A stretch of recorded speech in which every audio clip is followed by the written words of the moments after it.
আসুন মাস্টারমশাই। কি ব্যাপার বলো তো, তুমি আবার গাড়ি পাঠিয়ে বাড়ি থেকে ধরে নিয়ে এলে? বলছি বলছি বসুন। কি ব্যাপার?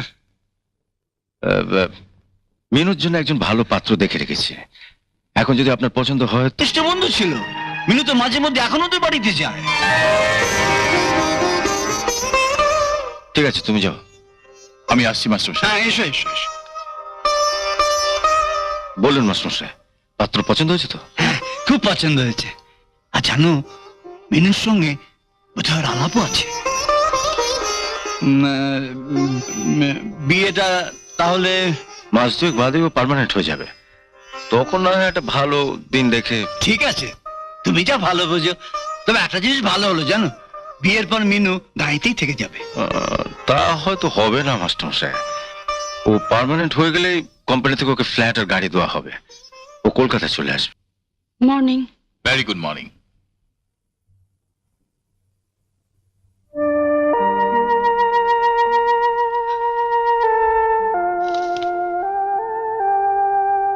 সামনের সোমবার কোম্পানির ফাউন্ডেশন ডে, স্টাফরা সবাই মিলে দীঘা যাচ্ছি। আপনি যাচ্ছেন তো?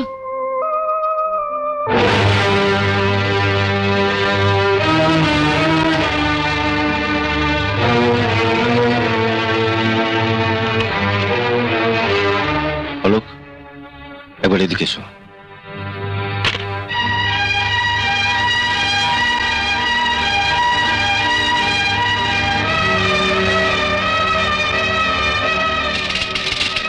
কি বলছিলেন মিস চক্রবর্তী? কোম্পানি ফাউন্ডেশন ডেতে দীঘায় যাবো কিনা। ও আছে আছে। আচ্ছা, তুমি যাচ্ছে নাকি? আপনি যদি বলেন স্যার। হ্যাঁ, নিশ্চয়ই যাবে। আর ইচ্ছে করলে মিনতিকে সঙ্গে নিতে পারো। আমি যাব কি করে? কিন্তু স্যার বলেছেন তোমাকে সঙ্গে করে নিয়ে যেতে। আমাদের সম্পর্কের কথা বাবলুদা জানেন, কিন্তু আমার বাড়ির কেউ তো জানে না। তা অবশ্য ঠিক, ওদিকটা আমি একেবারে ভেবে দেখিনি। তুমি যাও, আমি আমার বিয়ের পর তোমার সঙ্গে যাব। তখন আমাদের সঙ্গে কেউ থাকবে না, আমাদের ভালোবাসার সাক্ষী হয়ে থাকবে শুধু ঝাউবন আর সমুদ্র। এই এই কি হচ্ছে? না, এই, ছেড়ে দে বলছি। এই, না।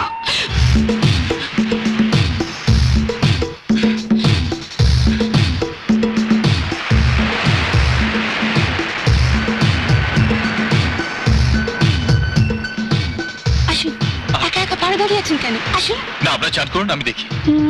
এক যাত্রায় পৃথক ফল হবে না। না না, প্লিজ সেদিন সেদিন কখনো বলছি। না। শুনুন আসুন, শুনুন শুনুন আমার কথা শুনুন।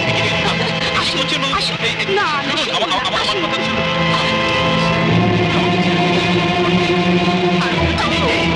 মিস চক্রবর্তী, ও যখন জলে নামতে চাইছে না, ওকে ছেড়ে দিন। ও না থাকলে আমি ডুবে যাব। আপনি ডুববেন কেন? আমি তো দেখছি আপনি ওকে ডোবাচ্ছেন। আপনাকে বাঁচাবার অনেকে আছে, আপনি ওকে ছেড়ে দিন। বাবা চল।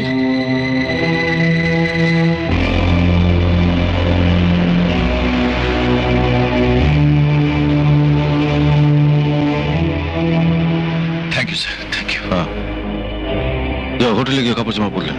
যাও। আচ্ছা।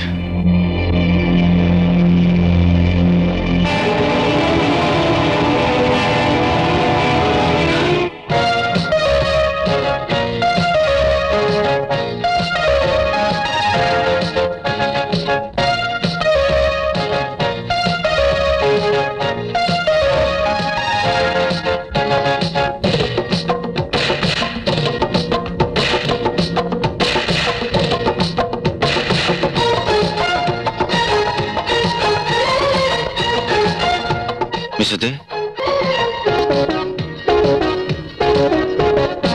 হ্যাঁ, আচ্ছা, এখানে সবাইকে দেখছি, অলোককে দেখছি না। ও একটু সমুদ্রের ধারে ঘুরতে গেছে।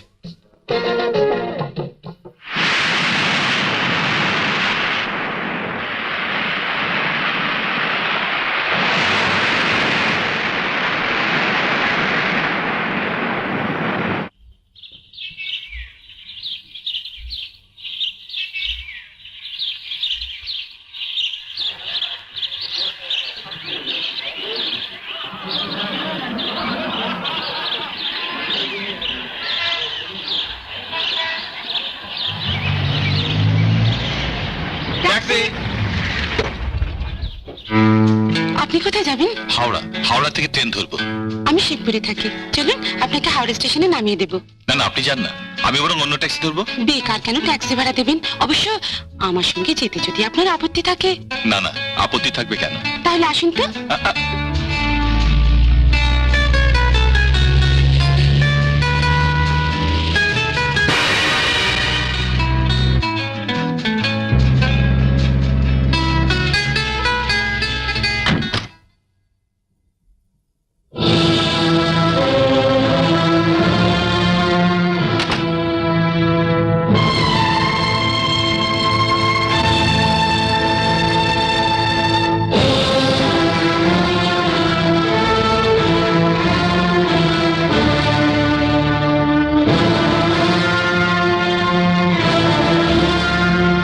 শোনো, বলছিলাম অফিস থেকে বেরিয়ে তোমাকে হাওড়া ছুটতে হয়। এদিকে ট্রান্সপোর্টের অবস্থাও ভালো না, সচরাচর ট্যাক্সি পাওয়া যায় না। আজ থেকে আমার মারুতিটা তোমাকে হাওড়া পৌঁছে দিয়ে আসবে। না স্যার, আমি যা বলছি তাই করবে। ড্রাইভারকে বলা থাকবে, সাদা রঙের মারুতি।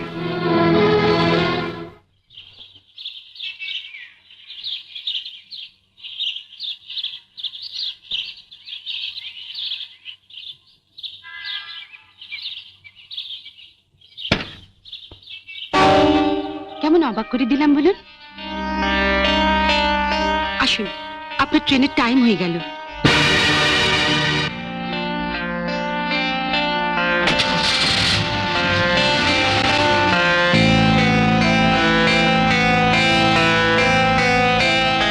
আপনি নিশ্চিন্ত থাকুন স্যার, এতদিন আমাদের কোম্পানি অর্ডারটা না পেলেও এবার আমি নিয়ে আসবই। ওদের কোম্পানি ম্যানেজিং ডিরেক্টর মিস্টার সুভাষদের সঙ্গে কালই আমার কথা হয়েছে। তুমি সুভাষবাবুকে চেনো নাকি? চিন্তাম না, রূপালী মানে মিস চক্রবর্তী কাল ওনার সঙ্গে আমার আলাপ করে দিয়েছেন। আমরা তিনজনেই কাল পার্ক স্ট্রিটে একটা হোটেলে ডিনার করেছি স্যার। উনি ওখানে বসে আমায় কথা দিয়েছেন। আমি যাচ্ছি স্যার।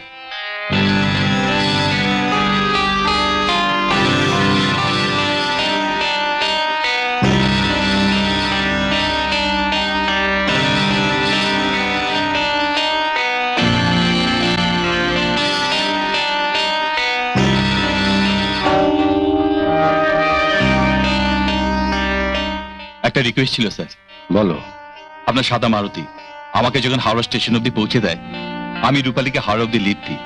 ও শিবপুরে থাকে তো স্যার, মানে হাওড়া থেকে রূপালীকে বাসে করে শিবপুর যেতে হয়। অফিস ছুটি পর বাসে যে কি ভিড় আপনি তো জানেন। আপনি কাইন্ডলি যদি ড্রাইভারকে বলে দেন আমাকে স্টেশনে ছাড়ার পর রূপালীকে যদি বাড়ি অব্দি পৌঁছে দেয়। আফটার অল রূপালী আমার থেকে সিনিয়র, কোম্পানি থেকে আমি যে সুবিধাটুকু পাচ্ছি। তুমি ভুল করছো। এই কোম্পানি তোমাকে সুযোগ সুবিধা দিচ্ছে না, দিচ্ছি আমি। এই কোম্পানিতে মিস চক্রবর্তী থেকে অনেক সিনিয়র স্টাফ আছেন যারা রীতিমতো ট্রামে বাসে চলাফেরা করেন। এটা বোধহয় মিস চক্রবর্তী জানে না। না, আমি বলছিলাম গাড়িটা যখন হাওড়া অব্দি যাচ্ছি তখন। ঠিক আছে, ওনাকে পৌঁছে দেবে, কিন্তু সে তো মাত্র কয়েকদিনের জন্য। কারণ দিন সাতেকের মধ্যেই তো তুমি পার্মানেন্টে কলকাতা চলে আসছো। তখন তো ওনাকে ট্রামে বাসে চলাফেরা করতে হবে। তো এখন থেকে ওনাকে গাড়ির নেশা ধরিয়ে দেওয়াটা কি ঠিক হবে? তখন না হয় এত তাড়াতাড়ি তোমার ফ্ল্যাটের বন্দোবস্ত করা গেল না। তাই আমি ঠিক করেছি আগামী শনিবারের মধ্যে আমি আমার বাগান বাড়িটা তোমাকে দিয়ে দেবো। রোববারে তুমি শিফট করবে, আর এই সুখবরটা মেনুকে দিয়ে দিও।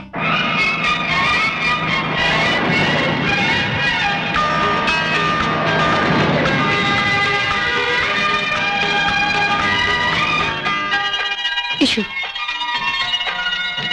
হঠাৎ এখানে নামলে যে? রোজ তো শুধু বাড়ি আর অফিস, অফিস আর বাড়ি। চলো একটু নদীর পাড়ে যাই। চলো। ভালো লাগছে না বলো?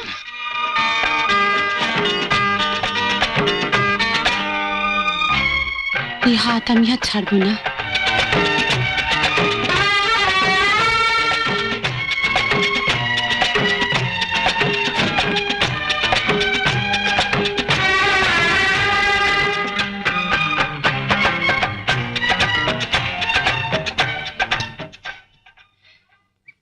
তুমি যে আমার সঙ্গে এভাবে মিশছো মিনতি জানে?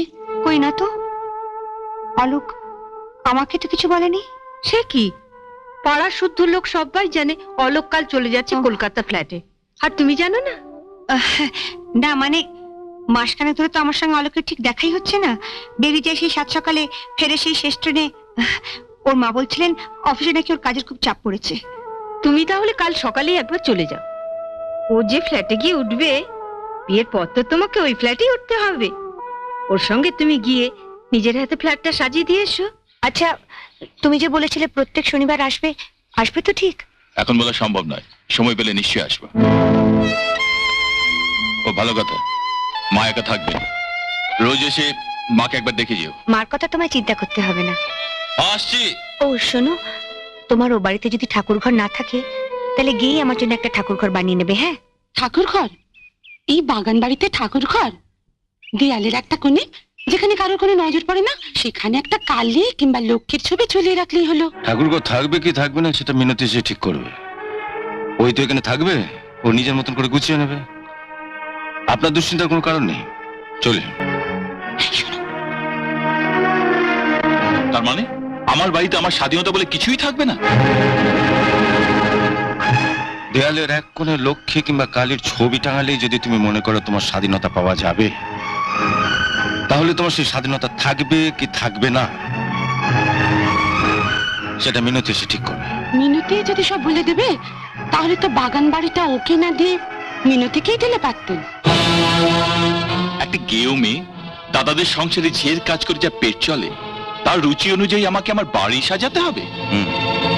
তাই হবে। দাদাদের বাড়িতে ঝিয়ের কাজ করে পেট চালালেও তোমার পেটে ঘি ভাত জোটানোর ব্যবস্থা সেই গেঁয়ো মেয়েটাই করে দিয়েছিল। তোমার আজকের এই যে ঠাটবাট, সেটা কিন্তু তারই দয়া।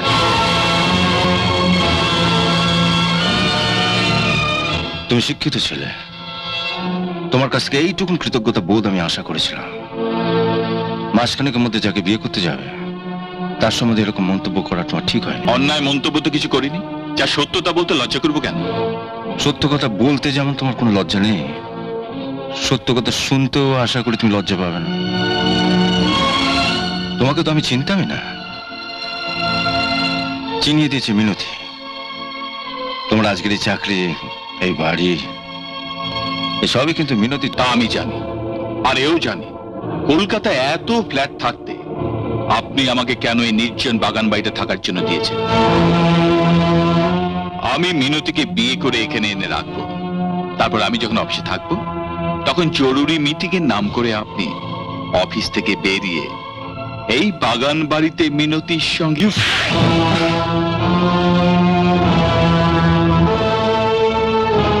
মিনতির সম্বন্ধে একটা বাজে কথা বললে তোমাকে ঘাট ধরে কোম্পানি থেকে দূর করে দেবো। স্যার, অলোক কিন্তু এখন পার্মানেন্ট হয়ে গেছে।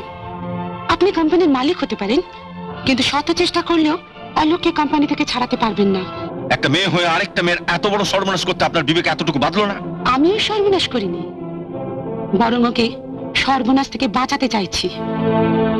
গায়ের একটি সোজা সরল গরিব মেয়েকে গা থেকে তুলে এনে কেন আপনি ওই বাগান বাড়িতে বন্দি করতে চাইছেন? একটা মেয়ে হয়ে আমি সেটা বুঝি। Miss Chakraborty, you are going too far. আপনি কিন্তু আপনার অধিকারের সীমা ছাড়িয়ে যাচ্ছেন। সীমা ও ছাড়ায়নি, ছাড়াচ্ছেন আপনি। What do mean? আপনি আমার চাকরি দিয়েছেন বলে আমার জীবনটা কিনে নেননি। আমি কিভাবে লাইফ লিড করব, কাকে বিয়ে করব, তা আপনি বলে দিতে পারেন না, আর আমি তা শুনতে বাধ্য নই।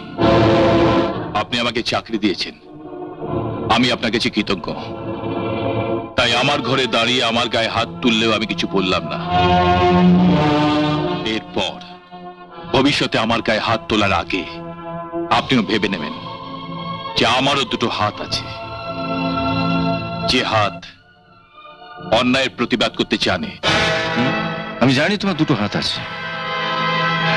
মিনতির সঙ্গে আমার অফিসে যেদিন তুমি প্রথম এসেছিলে, সেদিনও তোমার ওই দুটো হাতই ছিল, যে হাত দুটো জোর করে তুমি আমার সামনে দাঁড়িয়েছিলে।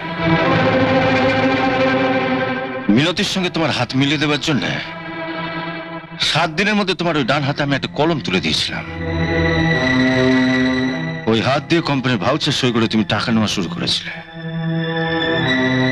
নিজের রোজগারের টাকায় মুখে প্রথম ভাত তুলেছিলে। 5 পাঞ্জাবের বোতাম ছেড়ে টাইয়ের নট বাঁধতে শিখেছিল এই হাত দুটো দিয়ে।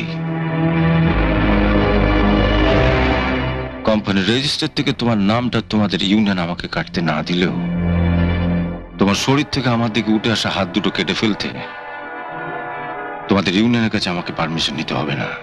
Mind it.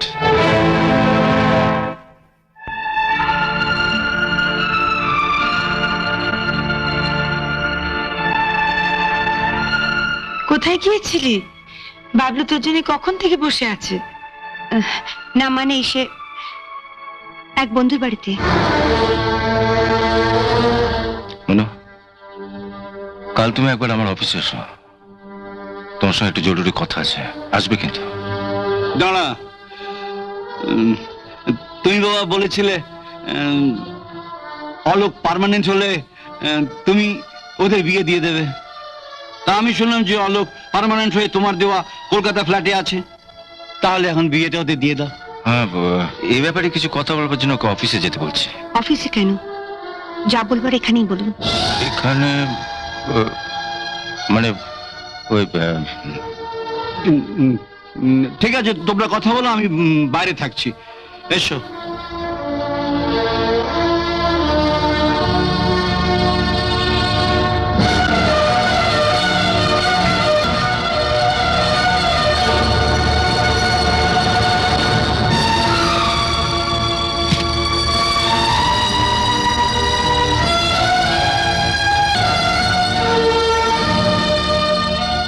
স্টেশনে গেছিলে? ট্রেনটা ঠিক তার সময় মতো স্টেশনে আসবে যাবে, কিন্তু তোমার অলোক আর তোমার জীবনে কোনোদিনই আসবে না।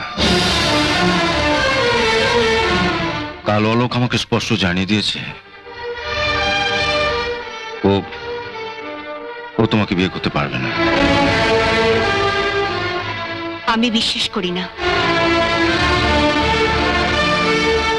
আজ বিশ্বাস করছো না, কিন্তু একদিন বিশ্বাস করতেই হবে। এখন ভাবছি ওকে চাকরি দেওয়াটাই ভুল হয়ে গেছে। আর আমার ভুল হয়েছে ওকে আপনার অফিসে নিয়ে যাওয়াটা। সেদিন বুঝতে না পারলেও আজ বুঝতে পারছি কেন আপনি ওকে সাত তাড়াতাড়ি চাকরিটা দিয়েছিলেন। চাকরি দিয়েছিলাম তোমার ভালোর জন্য, যাতে করে ও তোমার। না, চাকরি ওকে আপনি আমার ভালোর জন্য দেননি, দিয়েছেন নিজের স্বার্থে। আমার স্বার্থে? হ্যাঁ, আপনার বোধহয় মনে আছে প্রথম যেদিন ওকে আমি আপনার অফিসে নিয়ে গেছিলাম, সেদিন আপনি ঠাট্টার ছলে অনেক টাকার লোভ দেখিয়ে ওকে আমায় ছাড়তে বলেছিলেন। ও রাজি হলো না। আপনি বুদ্ধিমান, তাই ও টাকার লোভে আমায় ছাড়তে রাজি হলো না বলে চাকরিটা দিয়ে ওকে আমার কাছ থেকে সরিয়ে নিয়ে গেলেন। এ তুমি কি বলছো মেনু? ঠিকই বলছি। তখন আপনি আমাকে পাবার নেশা এতই মত্ত হয়ে উঠেছিলেন যে সে মুহূর্তে ভুলে গেছিলেন যে একদিন আমার বাবাই আপনাকে রাস্তা থেকে কুড়িয়ে এনে মানুষ করেছিলেন।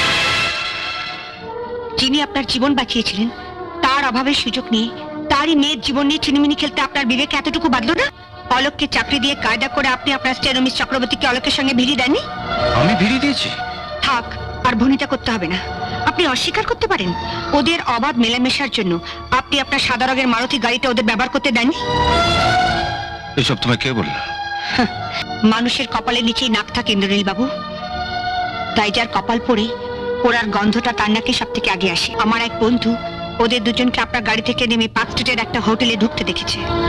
কামনার আগুনে আমার ভবিষ্যৎটাকে পুড়িয়ে ছাড়খাড় করে দিয়ে এখন ভালো মানুষ সেজে এসেছেন আমাকে এই পোড়ার খবরটা দিতে। তবে এটাও জেনে রাখুন, যে আশা নিয়ে আপনি আমার এত বড় সর্বনাশ করলেন, আপনার সে আশা কোনোদিন পূর্ণ হবে না। আমি বাজারের কোনো লোহালক্ষ্য নই ইন্দ্রনীল বাবু, যে টাকা ঢালেই আমায় পাওয়া যাবে। টাকা দিয়ে আপনি আমার গরিব বাবাকে বোকা বানাতে পারেন, আমায় পারবেন না। মেনু, সেদিন অফিসে গিয়ে আপনাকে প্রণাম করে বলেছিলাম, রক্তে মাংসে গড়া শিবের পায়ে হাত দিলাম। সেদিনই আমার বোঝা উচিত ছিল শিব শুধু পাথরেরই হয়। বুঝতে পারিনি এই ভালো মানুষটার মধ্যে কত বড় একটা শয়তান লুকিয়ে আছে। কালই আমি যাব অলোকের কাছে। একটা লোভী মানুষের চক্রান্তে আমি আমি আমার এতদিনের ভালোবাসাকে নষ্ট হতে দেব না। মিনু, আমি আমি যে তোমার স্বর্গের ঠিকানা দিতে চেয়েছিলাম মিনু, ওই নরকের ঠিকানা। আপনার কাছে অলোকের ফ্ল্যাটটা নরক হতে পারে, কিন্তু আমার কাছে ওটাই স্বর্গ।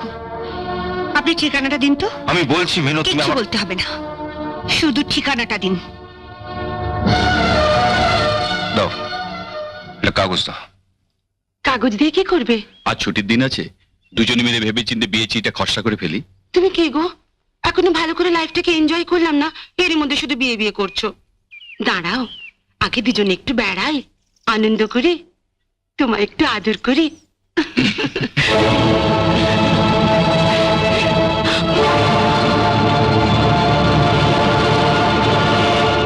তুমি তুমি এই বাগান বাড়ির ঠিকানা কোথায় পেলে? বুঝতে পারছো না কোথায় পেয়েছে?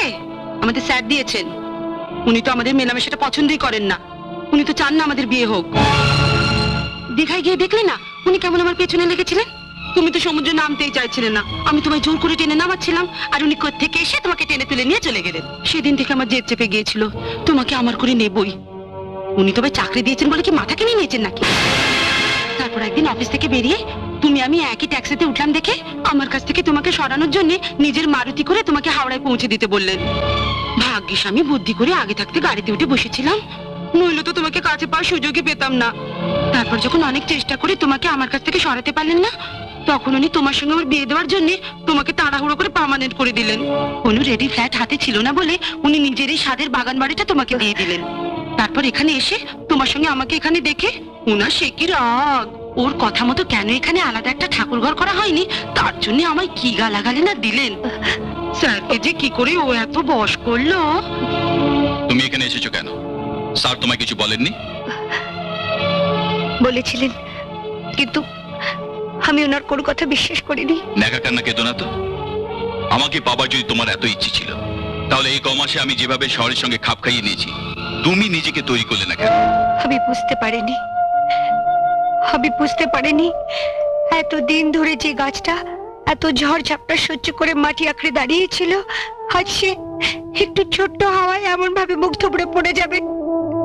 আমি বুঝতে পারিনি। যদি বুঝতে পারতাম তাহলে তো আমি দু হাত দিয়ে সেই গাছের গুড়িটা আঁকড়ে ধরে থাকতাম। শোনো, স্যারকে স্পষ্ট করে বলে দেওয়া সত্ত্বেও কেন উনি তোমাকে আমার এখানে জ্বালাতন করতে পাঠালেন আমি জানি না। তবে এসেই যখন পড়েছ, একটা কথা শুনে যাও, তোমার মতো গেঁয়ো মেয়েকে বিয়ে করা আমার পক্ষে সম্ভব না। তুমি আমার জন্য অনেক বছর অপেক্ষা করেছো বলে রূপালীর মতো স্মার্ট মেয়েকে ছেড়ে তোমাকে আমি বিয়ে করতে পারি না। তুমি জানো রূপালী কি কি জানে? ড্রাইভিং, সুইমিং, টেনিস খেলা এন্ড হোয়াট নট। আমাকে এখন কত বড় বড় পার্টিতে যেতে হয় জানো? সেসব পার্টিতে যাওয়ার মতো যোগ্যতা তোমার আছে?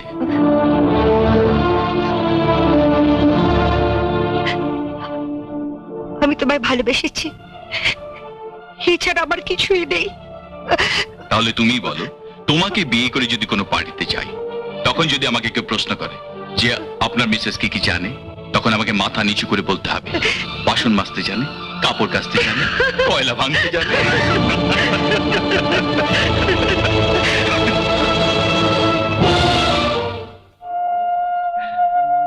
আমার জন্য তোমাকে এতদিন অনেক কষ্ট সহ্য করতে হয়েছে, তার জন্য আমি ক্ষমা চাইছি।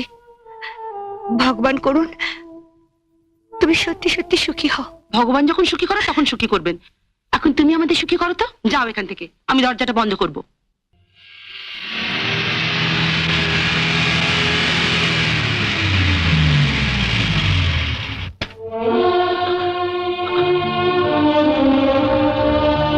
এসো আমার সঙ্গে। কোথায়?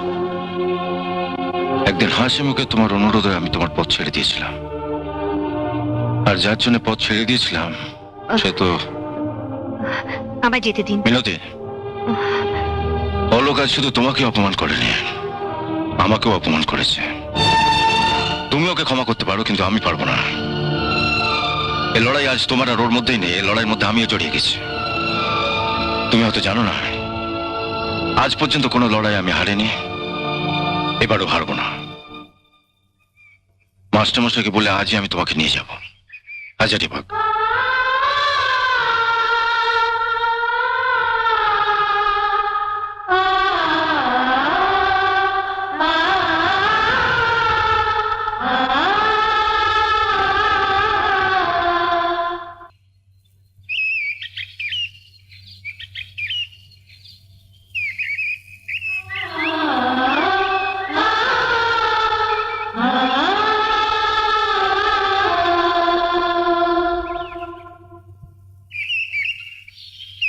মিনু,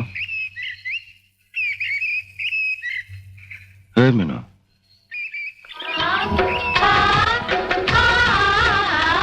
এভাবে ভেঙে পড়লে চলবে না মিনু।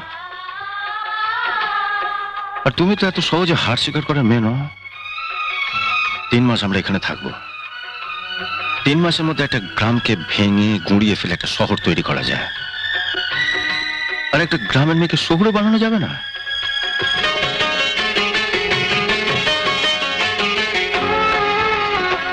অলোক তোমাকে গেঁয়ো ভূত বলেছে। একদিন এই গেঁয়ো ভূতকে দেখে ওকে চমকাতে হবে।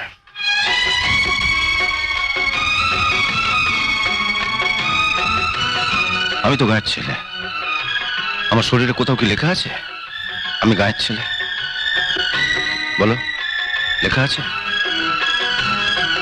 তোমার 3 দাদার আমি একই মাস্টারমশাইয়ের কাছে ছেলেবেলায় লেখাপড়া শিখেছি। তোমার দাদারা চেয়েছিলেন বড় হয়ে ক্যারানি হয়ে ডেলি প্যাসেঞ্জারি করবেন, করছেন।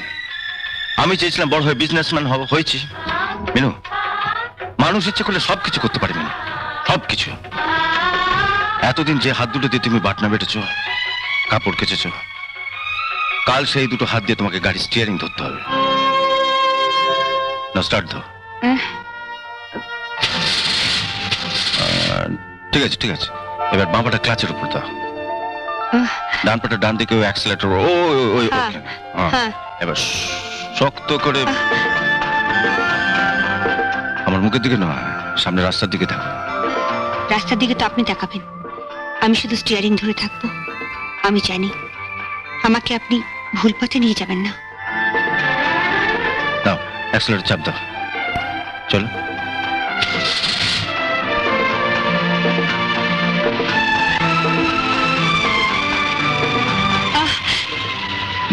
বেশ তো চালাচ্ছিলে, থামলে কেন? হঠাৎ ব্রেক করছিলে যে? হ্যাঁ, আবার নতুন করে চলা শুরু করবো তাই। আমি হাত সরিয়ে নিলাম, এবার তুমি নিজে চালাও। আচ্ছা।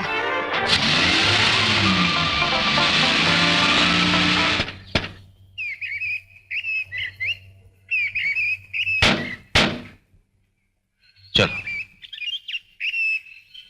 কাল আবার বেরোবো। এখন কি করব? রেস্ট নেবো। মোহাম্মদ আলীকে আসতে বলেছে। তোমার জন্য যে নতুন পোশাকগুলো বানাতে দিয়েছে, ও ট্রায়াল নিতে আসবে। ও,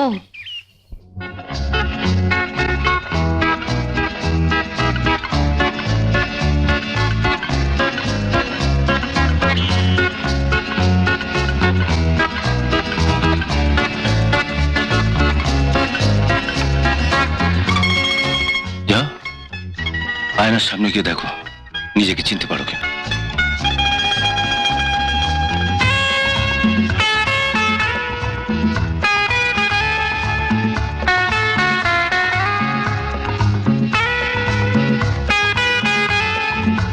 লজ্জা পেলে চলবে না মিনু, আমাকে জিততেই হবে। তুমি শুধু আমাকে একটু সাহায্য করো। আমি তোমার সুখী দেখতে চাই মিনু। দেখতে চাই যে অলোক তোমাকে গেঁয়ো ভূত বলে দূরে সরিয়ে দিয়েছিল, সেই অলোকই রূপালীকে সরিয়ে তোমাকে কাছে টেনে নিয়েছে। মোহাম্মদ, ম্যাম সাহেবের সুইমিং কস্টিউমটা আনার কথা ছিল। স্যার, আপনার চাদরটা ওই ঘরে আছে। হ্যাঁ, ঠিক আছে। ম্যাম সাহেব কাল থেকে সুইমিং শুরু করবেন, তুমি ওটা ওকে দিয়ে দাও, আমি বাইরে আছি।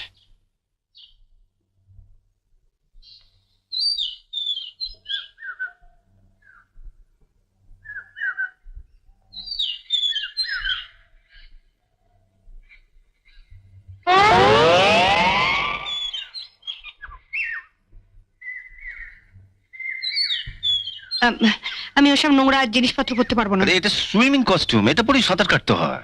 বললাম তো এসব পরবো না, ছি কেন করে। আমি শাড়ি কিংবা এগুলো পরে থাকবো। হ্যাঁ।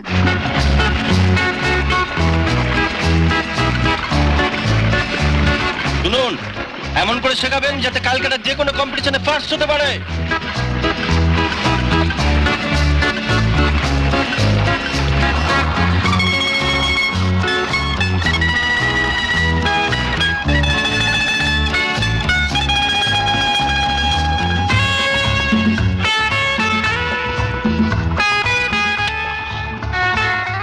স্যার সর্বনাশ হয়ে গেল। কি হয়েছে নাকি? ঠিক খেয়াল করিনি, মিনতি দেবী এগাতে গিয়ে হাত ফসকে বেরিয়ে গেল।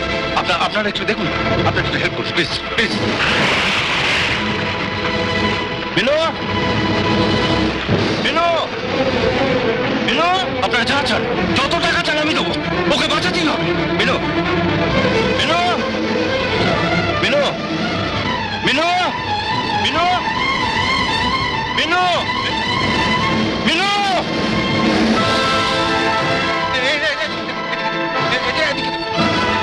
বিনু, বিনু, বিনু,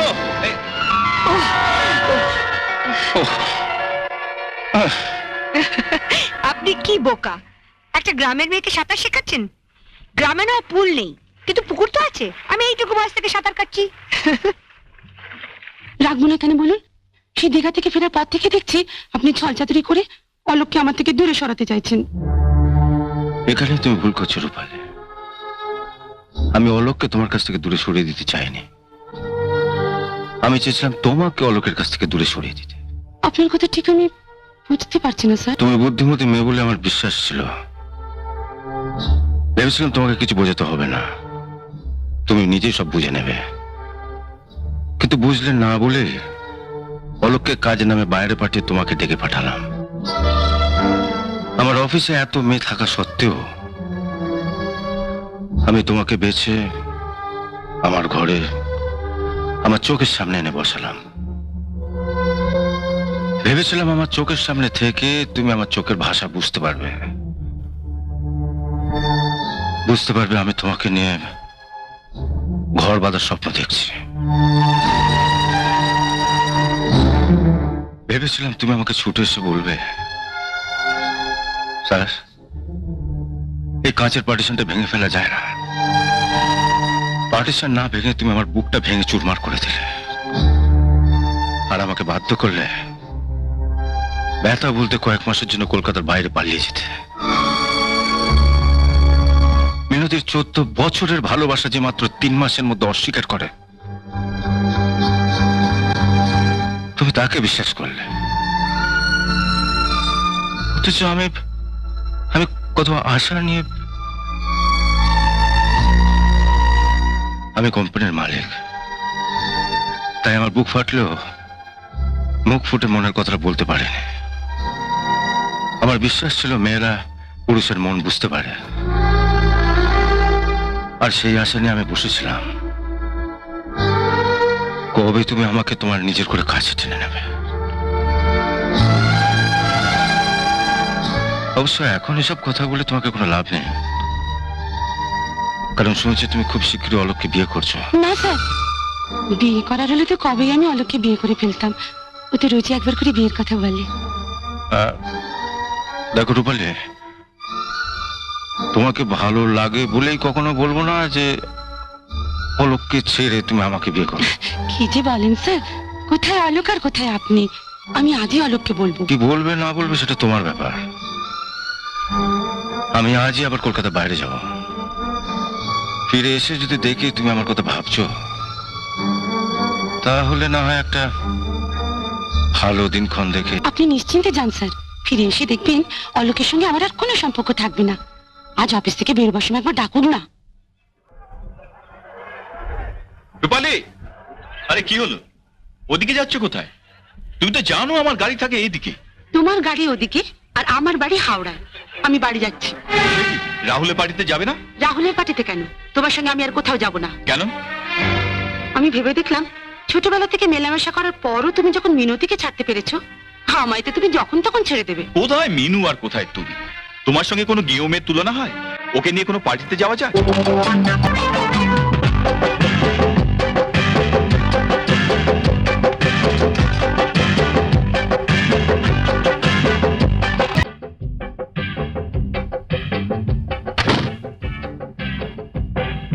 মিনু, হলো? নাচ শিখতে এসে চলে এলে যে? আমার নাচ শেখা হয়ে গেছে। হ্যাঁ, কি বলছো কি?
কাল রাত্রে কি ঝড় উঠেছিল,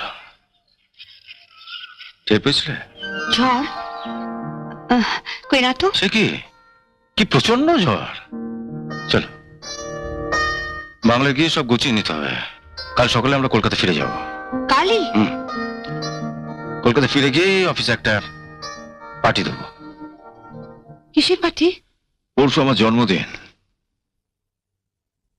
সেদিন অফিসে ছুটি, তাই ভাবছি পার্টিটা অফিসেই দেবো।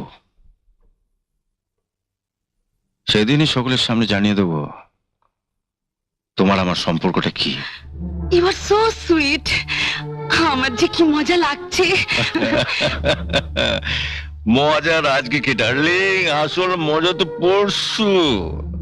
হ্যাঁ, তবে হ্যাঁ, আমি অ্যানাউন্স করার আগে তুমি অফিস স্টাফদের জানিয়ে দেবে অলোকের সঙ্গে তোমার কোনো সম্পর্ক নেই। নেই তো, তোমার সঙ্গে আমার কিসের সম্পর্ক? কি বলছো তুমি? এতদিন মেশার পর আমি কি শুধু তোমার সঙ্গে মিশেছি নাকি? এই তো মিস্টার বোস, এনার সঙ্গে আমি কত মিশেছি, কত ঘুরেছি। কই, উনি তো কোনোদিন বলেননি ওনাকে বিয়ে করার কথা।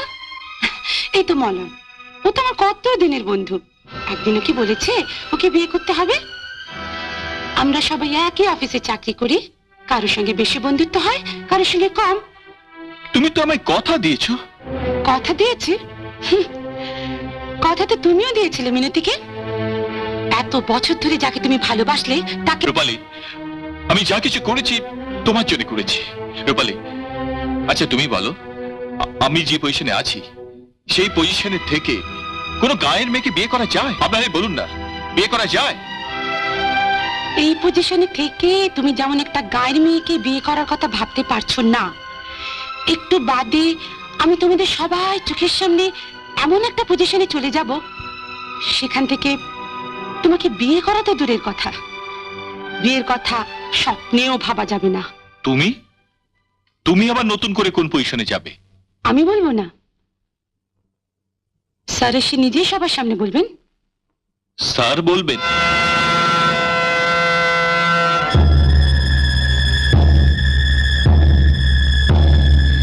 স্যার, আমি সবার সামনে চিৎকার করে বলে দিয়েছি স্যার, অলোকের সঙ্গে আমার আর কোনো রকম সম্পর্ক নেই। আপনার পক্ষে চিৎকার করে যেটা বলা সম্ভব সেটা তো আর আমার পক্ষে সম্ভব নয়। তাই আপনার ভালোর জন্য আমি চুপি চুপি আপনাকে জানিয়ে দিচ্ছি আপনার সঙ্গে আমার কোনো সম্পর্ক নেই। আপনার সঙ্গে আমার কোনো সম্পর্ক নেই? না, আছে আছে, যেটা আগে ছিল। আমি কোম্পানির মালিক, আপনি আমার বেতনভোগ কর্মচারী। কিন্তু আপনি যে বলেছিলেন আমি বিয়ে করবেন। বিয়ে? আপনার মতো একটা মেয়েকে বিয়ে? জঙ্গল দিয়ে যেতে গিয়ে মিনতির পায়ে একটা কাঁটা বিঁধেছিল। সেখানে না ছিল কোনো ডাক্তার, না ছিল কোনো যন্ত্রপাতি। তাই বাধ্য হয়ে কাঁটা গাছ থেকে আরেকটা কাঁটা তুলে নিতে হয়েছিল, মিনতির পায়ে বিঁধে যাওয়া কাঁটাটা তুলে নিতে। তার মানে আমি? Shut up! আপনি তো জানতেন অলোকের সঙ্গে মিনতির বিয়ে হবে, কেন মানতে গেছিলেন এই বিয়ে? একটা মেয়ে হয় আরেকটা মেয়ে সর্বনাশ করতে আপনার বিবেকে বাধা না? ঠিক বলেছেন, আপনি ঠিক বলেছেন স্যার। ওর জন্য আমি মিনতিকে... এত লোকের সামনে তুমি মিনতির কাছে ক্ষমা চাইতে পারবে? পারবো স্যার।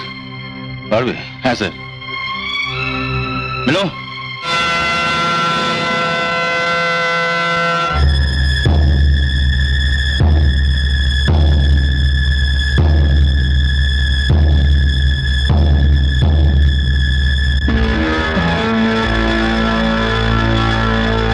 যাও।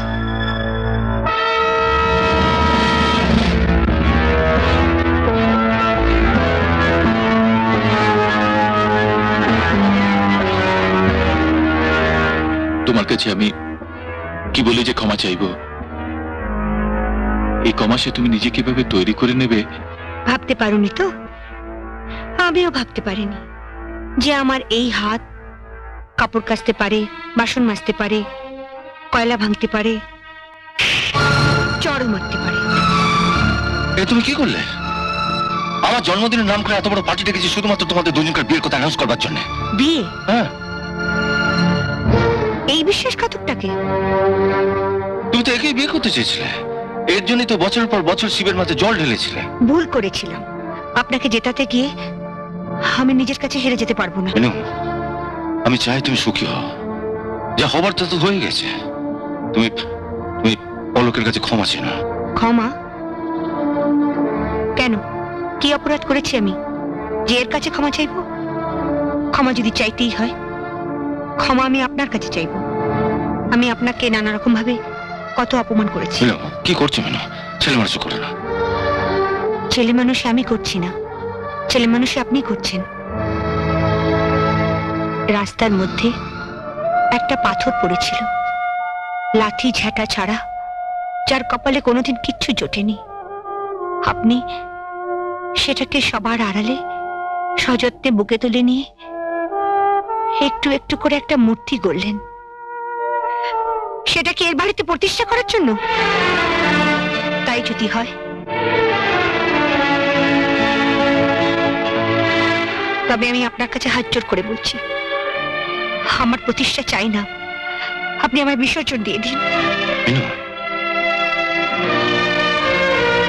আচ্ছা, সত্যি করে বলুন তো, আমাকে অন্যের হাতে তুলে দিতে আপনার একটুকু কষ্ট হবে না? কষ্ট?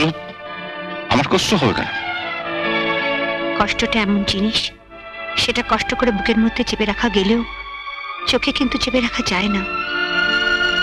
আমার চোখের দিকে একবার তাকিয়ে বলো তো, তুমি আমাকে কখনো ভালোবাসোনি? কই, তাকাও আমার চোখের দিকে, বলো। আমি যাই। যাবার আগে একবার, শুধু একবার আমার দিকে তাকিয়ে বলে যাও যে তুমি আমাকে কখনো ভালোবাসোনি, আমি ওর সঙ্গেই চলে যাব। মনে আছে হাজারিবাগের রাতের কথা?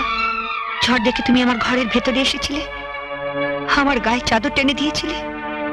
সেদিন কিন্তু আমি তোমার চোখ দেখেই বুঝে গিয়েছিলাম, ঝড় শুধু বাইরেই নয়, ঝড় উঠেছে তোমার মুখের ভেতরেও। যে ঝড় চাদর দিয়ে ঢেকে রাখা যায় না, তুমি জানো সেই রাতে আমি একটু ঘুমোতে পারিনি। তোমার চোখের ভাষা আমার ঘুম কেড়ে নিয়েছিল। তারপর তারপর তুমি সেদিন একেবারে ধরা দিয়ে দিলে। যেদিন সাঁতার শেখাতে নিয়ে গিয়ে আমি আমি জলেতে ডুবে থাকার ভান করেছিলাম, আর তুমি তুমি মিনু মিনু করে পাগলের মতন ছুটছিলে। সেই ডাক আমি জলের তলায় বসেও শুনতে পেয়েছি। শুধু আমি কেন, ওই ডাক যে মেয়ে শুনবে সেই বলে দেবে। পুরুষের কণ্ঠ থেকে ওই ডাক এমনি এমনি বেরোয় না, বেরিয়ে আসে যখন তার হৃদয়টা টুকরো টুকরো হয়ে যায়। সেদিন আমি ডুবেছিলে তুমি তুমি তুমি আর আমি চল বাবলু দাঁড়াও। বাবলু, ছোটবেলা থেকে আমি তোমায় যা আদেশ করেছি তুমি সব মাথা পেতে নিয়েছো। আমি বুড়ো হয়েছি বাবা, আর বেশি দিন বাঁচবো না। তাই সবার সামনে আমি আমার শেষ আদেশটা তোমায় করে যেতে চাই। তুমি মিনুর হাতে ধরো। আয় মা, বাবা যাক হটবার, তা কখনো খণ্ডানো যায় না। এই হলো বেঁধে লিপি। এমন আরো অনেক ভিডিও দেখতে এই চ্যানেলটি সাবস্ক্রাইব করে নিন এবং পাশের বেল আইকনটি প্রেস করে দিন।